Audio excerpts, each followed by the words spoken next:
বলেন, কালকে যদি শেখ হাসিনা বলে যে আমি দেশে ঢুকে যাব, আওয়ামী লীগের লোকজনের জন্য, আওয়ামী লোক তো কারোর তো আপনি ধরেন নাই, কয়টা ধরেছেন আপনি? সব তো এলাকাতে আছে। যদি বলে ধরে যাব, আওয়ামী লীগ এখন বিএনপির পেছনে, জামাতের পেছনে যায় যায় যোগ দিচ্ছে। আপনার কি মনে হয় ওরা বিএনপি করে ফেলেছে, জামাতের আদর্শ নিয়ে নিয়েছে? ওরা তো আওয়ামী লীগই। ওরা যখন দেখবে আপনার পেছনে পেছনে রাজনীতি করা লাগে, যখন দেখবে হাসিনা ঢুকেছে দেশে, ওরা হাসিনার পেছনে রাজনীতি করবে, ওরা ওদের ঝাঁপায় পড়বে আবার ফের। আর এটার জন্য যদি নাকি মনে করেন ঠেকানোর জন্য প্রশাসন, সচিবালয়, কোন জায়গায় আপনি নিয়ন্ত্রণ নিয়েছেন আমাকে বলেন। কথা বললে অনেকে কষ্ট পাবেন, জামাত কষ্ট পাবে, বিএনপি কষ্ট পাবে, আমি কোনো রাজনৈতিক দলকে বলতে চাই না, কিন্তু সারা দেশে চাঁদাবাজি চলছে, সারা দেশে চলছে একদম। আমি আমার তো মনে করেছেন যে আমি হয়তো আওয়ামী লীগের সময় আওয়ামী লীগের বিরুদ্ধে কথা বলেছি, বিএনপি জামাত যখন ক্ষমতায় আসবে তখন আমি তাদের পক্ষ হয়ে কথা বলবো, এটা আমি পারবো না। আমি হয়তো চুপ থাকবো, কিন্তু পারবো না আপনার পক্ষে মিথ্যা কথা বলতে। সারা দেশে চাঁদাবাজি হচ্ছে, ব্যাপক চাঁদাবাজি হচ্ছে। এখন এই যে চাঁদাবাজি করছেন, কোত্থেকে করছেন আপনি চাঁদাবাজি? হাটে ঘাটে, ওই বাস স্ট্যান্ড, ওই গরুর বাজার, ওই হাওর বাওর, এই যে এসব লিস্ট এগুলো নিয়ে আপনারা দখলে নিয়েছেন। দখলে নিয়ে কি করছেন? ওইখানে চাঁদাবাজি। গ্রামে এই দিন শুনলাম একজনের মুরগি বিক্রি করতে এসছে, সেই মুরগির থেকে, মানে অনেক মুরগি আর কি, ফার্মের মুরগি, এক এক মুরগি থেকে সেখানে চাঁদা নেওয়া হচ্ছে। তো এই যে চাঁদা নিচ্ছেন, নিয়ে কি করছেন? একদম প্রান্তিক লেভেলের যে মানুষ আছে তাদের কাছে আপনি চাঁদাবাজ হিসেবে উপস্থাপিত হচ্ছেন। কিন্তু একটু চিন্তা করে দেখেন তো, প্রশাসনের, সচিবালয়ের, কোর্টের কোন জায়গায় দুই চারটা জায়গা বাদে কোন জায়গাটায় আপনার জামাত বা বিএনপির লোক আছে আমার দেখান। দেখান দুই চারটা জায়গার মধ্যে যে একটা ধাক্কা যদি শেখ হাসিনা দেয়, আওয়ামী লীগ দেয়, আপনি যে প্রশাসনের এই দিক থেকে যে সমর্থন পাবেন, সে সুযোগটা আছে আপনার? নাই। তো কি নিয়ে আপনি যুদ্ধ করবেন? অতএব ছাত্রদের, আমি মনে করি সেদিন আমার সাথে যাদের কথা হচ্ছে তাদেরকেও আমি একই কথা বলেছি, তারা বলছে যে আমরা আসলে অনেক কিছু চাইলেও পাচ্ছি না। তো আপনারা যদি পাচ্ছেন না, এটা কি মানুষ জানে? যেই হোক, মানে ছাত্রদের ভেতরে আমি কারণ নাম ধরছি না, যেই আমার সাথে যারই কথা হোক, যেই লেভেলেরই হোক, বলছে আমরা পারছি না। আপনারা পারছেন না, এটা তো মানুষ জানে না। আমরা তো মনে করছি আপনারা সরকারের পার্টে আছেন, সরকারের সাথে কাজ করছেন মিলেমিশে, আপনারা যা চাচ্ছেন সরকার সেটাই করছে, সরকার যা করছে সেটাই আপনাদের কাজ। আমরা তো এইটা মনে করছি। আপনাদের কথা যে সরকার শুনছে না, সেটা তো বলতে হবে। বলতে হলে কি করতে হবে? সরকারের ছাত্রদের প্রতিনিধি যারা আছে তাদেরকে পদত্যাগ করতে হবে, করে রাস্তায় নেমে আসতে হবে। এর বাইরে নাম ধরে বলি, নাহিদ ভাই, আসিফ ভাই, হাসনাত ভাই, সার্জিস ভাই, যারা যারা আছেন, পিঠের চামড়া থাকবে না। যদি মনে করেন যে এই সরকার চলে যাবে আর বিএনপি, আওয়ামী লীগ, বিএনপি বা জামাত ইসলাম আপনাদেরকে কোলে তুলে নিয়ে নাচবে, প্রশ্নে আসে না। আর আওয়ামী লীগ তো কত ভয়ঙ্কর হইতে হবে সেটা আপনাদেরকে বোঝানোর দরকার নাই, আপনারা জানেন। এরা জেলখানার ভেতরে মানুষকে ধরে জবাই করে মারে, ফাঁসি হইলেও এদের মনে শান্তি হয় না, জবাই করে মারে। এখন শুনছি ওই যে ক্যাপ্টেন বাসেদ সাহেব মাজেদ গিয়েছিল, এই ক্যাপ্টেন মাজেদ সাহেবকেও জবাই করেছিল। সো এরা এইটাই, এরা এর চেয়েও ভয়ঙ্কর রূপে ফিরবে যদি ফিরতে পারে, ফিরার সুযোগ দেওয়া হয়। অতএব আপনারা ছাত্ররা যারা আছেন, যাদের সাথে বাংলাদেশের মানুষ সবাই চেয়েছিল একটা পরিবর্তন, আপনাদের সাথে কেন যাবে সেটা আপনাদেরকে বুঝাইতে হবে। পারেন নাই, কোনো সমস্যা নাই, পারার চেষ্টা করছেন কিনা সেটা মানুষ দেখতে চায়, যে আপনারা কি আসলেই চেষ্টা করেন, নাকি আপনারাও সেই আগের মতোই, আগের দলের মতোই সব লুটপাট করে খাওয়ার জন্য, সুবিধা পাইলে তাদের সাথে বসে মিলেমিশে একাকার হয়ে তারপরে দেশ চালানোর জন্য উদ্গ্রীব হয়ে আছেন। এই জিনিসগুলো আমার মনে হয় আপনাদের বোঝা উচিত আর কি।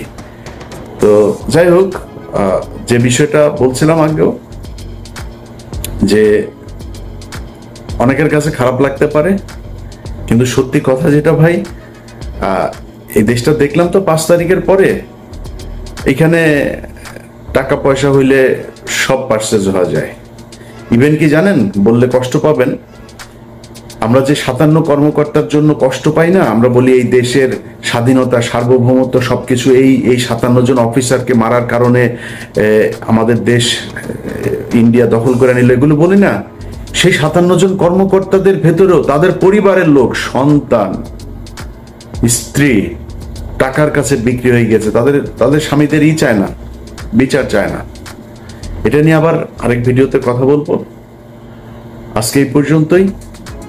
যারা মনে করছেন যে এই টাকা পয়সা ইনকাম করে স্রোতের সাথে গা ভাসিয়ে যে যা যেইভাবে পাচ্ছেন টাকা পয়সা কামায় টামায় নিয়ে টাকা আপনারা অনেক কিছু দিবে, এটা একদিন প্রমাণ হয়ে যাবে।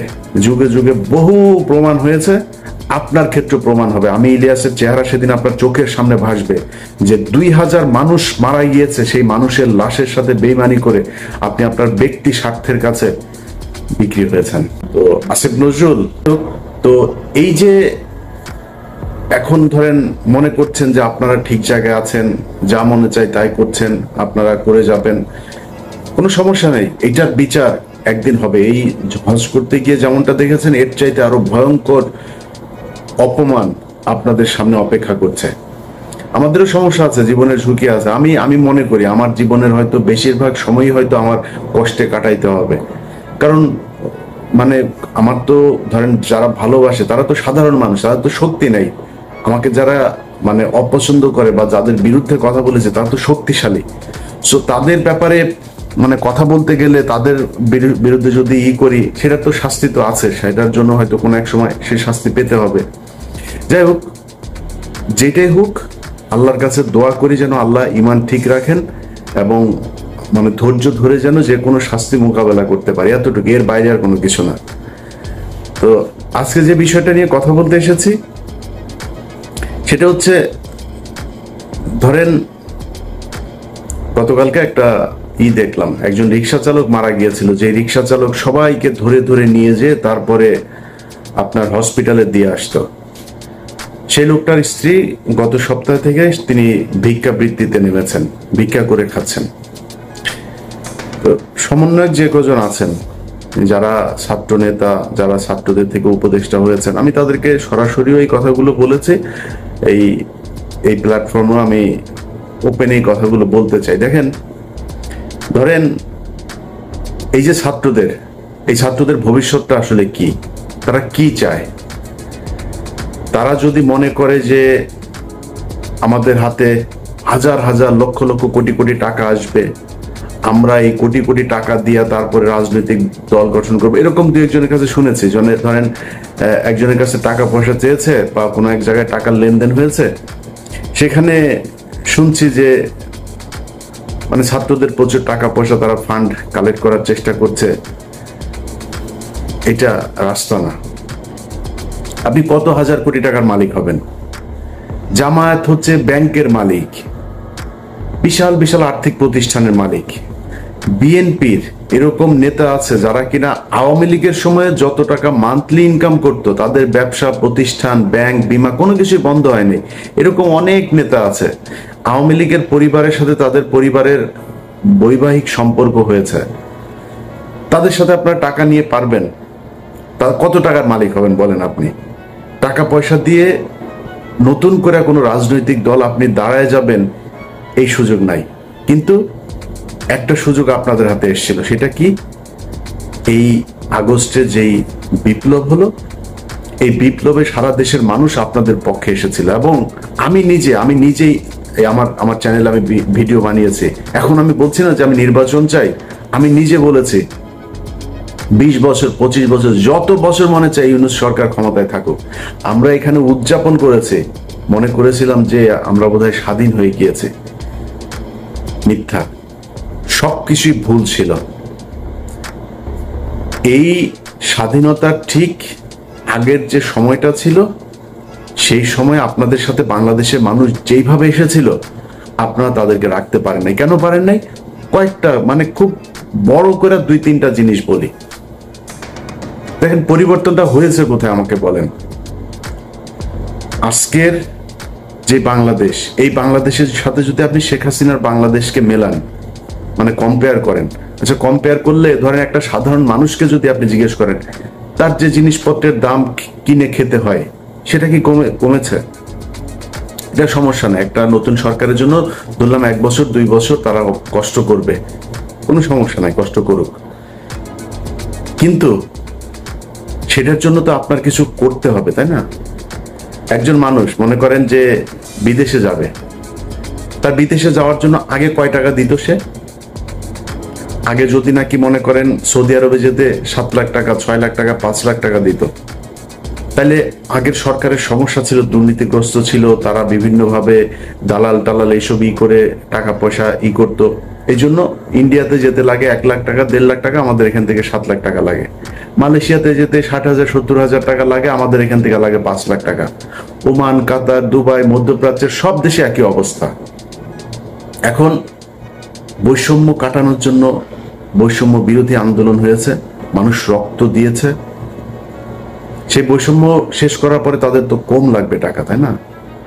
আসলে কি লাগছে? তাহলে এইটার দায় কার? এটার জন্য তো আপনাকে জবাব দিতে হবে। আপনি যেটা শেখ হাসিনা পারেন সেটা আপনি করে দেখাবেন। এই জন্যই তো আপনাকে পরিবর্তন করে আনা হয়েছে। মানে সবকিছুর পর আমি এই যে যুক্তি দেখাচ্ছি, এটাতে আবার আওয়ামী লীগের খুশি হওয়ার কিছু নাই। তোদের আসলে মানে তোদেরকে নিয়ে মানে কথা বলার মতো এই এই মানে রুচিটাও, তোদের নিয়ে কথা বললেই মেজাজ খারাপ হয়ে যায়, গালাগালি করতে ইচ্ছা করে। তোরা তো মানুষ না। তোরা যদি মানুষ হইতে এতগুলো মানুষকে হত্যা করলি, তোদের মানে দলের ভিতরে ধরলাম সব অমানুষ। অনেক মানুষ বলে যে আওয়ামী লীগ আসলে সবাই খারাপ না, কিছু কিছু ভালো আছে। তোদের 5 জন মানুষ তো এক জায়গায় হয়ে বলতে পারতি, তাই না, যে আমরা আসলে শেখ পরিবারের এরা ভুল করেছে, এরা আসলে খুব ক্রুয়েল, এরা করাপ্টেড, এদের আমরা ঘৃণা করি, আমরা দলটা আসলে নতুন একটা আওয়ামী লীগ চাই। মনে কর তুই শেখ মুজিবের আওয়ামী লীগের চাস, ধরলাম এই গত 15 বছরে আওয়ামী লীগ চাস না। মাপ চেয়েছে কেউ এখন পর্যন্ত? এখনো পর্যন্ত ওদের ভেতরে মিনিমাম কোনো অনুশোচনা, অনুতপ্ত কোনো কিছু না। ওরা আবার করে, আবার আসবে, আবার ওইরকম করবে। এখন ওদেরকে সুযোগ করেও দিচ্ছে, এই সরকারই দিচ্ছে। সবকিছু যদি বাদ দেন, আপনি প্রবাসীদের টাকা পয়সার কথা বলেন, পুলিশের এখন পর্যন্ত আপনি জানেন আগের চাইতে বেশি ঘুষ দিতে হয় একজন ওসিকে একটা নিতে হইলে, একজন এসপি কে বদলে নিতে হলে, ভালো একটা পোস্টিং নিতে হলে। পুলিশের বউ, ঊর্ধ্বতন কর্মকর্তাদের বউ পর্যন্ত মাঠে নেমেছে টাকার কালেকশনে। একজনের বউয়ের ফোন রেকর্ডও আছে, এক ওসির সাথে কথা বলছে, নিজে করে, নিজের পরিবারের খুব নিকট আত্মীয় দিয়ে তারপরে ওসির সাথে ডিল করায়। তাহলে পরিবর্তন কি? এখন এগুলো সবকিছু নিয়ে কথা বলতে গেলে না, মানে সবারই মনে হয় সমস্যা হচ্ছে না, আমার একাই মনে হয় সমস্যা হচ্ছে। এই কারণে গতকাল আমার ফেসবুকের একটা পোস্টেও দিয়েছি যে খামাখা এত শত্রু বাড়ায় লাভ কি? সবার যেহেতু সমস্যা হয় না, আমার একা একা সমস্যা গেলে আমারও তো ইচ্ছা করে। এই জন্য চিন্তা করেছি যে সবার সাথে মিলমিশ করে তারপরে যা হয় হোক, দেশে যাব, দেশে যায় ভাই আমার ইউটিউবে এখন যে ইনকাম, এখানে বসে আমার ইউটিউবে যদি 5 লাখ 6 লাখ টাকা ইনকাম হয়, তাও তো আমার হয় না, কারণ এখানে তো খরচ বেশি। আমি বাংলাদেশে 2 লাখ টাকা ইনকাম হলে আমি আরামে বিশাল মানে রাজার মতো চলতে পারবো। আমি কেন এখানে কষ্ট করব? কেন আমি সরকারের সাথে, সেনাবাহিনীর সাথে, পুলিশের সাথে, বিভিন্ন রাজনৈতিক দলের সাথে কেন ঝামেলা করবো? কারোর যেহেতু সমস্যা হচ্ছে না, তাহলে আর কি সমস্যা নাই। এই কষ্ট থেকেই কথাগুলো বললাম। এখন পুলিশ থেকে শুরু করে সব জায়গাতে সমস্যা, সব কিছু যদি বাদ দেন, সব বাদ। আচ্ছা, যেই হত্যাগুলো হইল এটার ব্যাপারে মিনিমাম একটা যাওয়া দরকার ছিল, জান নাই। এখন এই যে ছাত্ররা মনে করছেন যে আপনারা টাকা পয়সা করে তারপরে বিশাল আকারে একটা মানে এই ফান্ড তৈরি করে তারপরে রাজনৈতিক দল গঠন করবে, নতুন দল। এই মাসে সম্ভবত আপনাদের নতুন দল আসবে। আপনার দলে মানুষ আসবে কেন আমাকে বলেন? কিসের জন্য আসবে? কোনো একটা কারণ থাকতে হবে তো। আপনি অন্য দলের চাইতে কোন জায়গায় ভিন্ন, যেই কারণে আপনার দলে আসবে? সেটা আসতে হলে অন্তত আমি মনে করি 2টা কাজ করতে হইতো। 1 নাম্বার, এই যে আওয়ামী লীগের যে হত্যা মামলার আসামিগুলো, চিরুনি অভিযান চালায় প্রতিটা আসামিকে ধরতে হবে। ধরার পর তারপরে তাদের বিচার কি হবে, কে নির্দোষ কে দোষী সেটা পরে আপনি করবেন, বিচার হবে, তদন্ত হবে, চার্জশিট যাবে, মামলার প্রক্রিয়া চলবে। যে দোষী হয় সে দোষী, যে নির্দোষী হয় সে খালাস পাবে, ছাড়া পাবে। কিন্তু আমাদের চোখের সামনে ঢাকা শহরের মধ্যে সময় টিভির মতো জায়গায় 7 জন খুনি মামলার আসামি, দুই তিন মামলার আসামি পর্যন্ত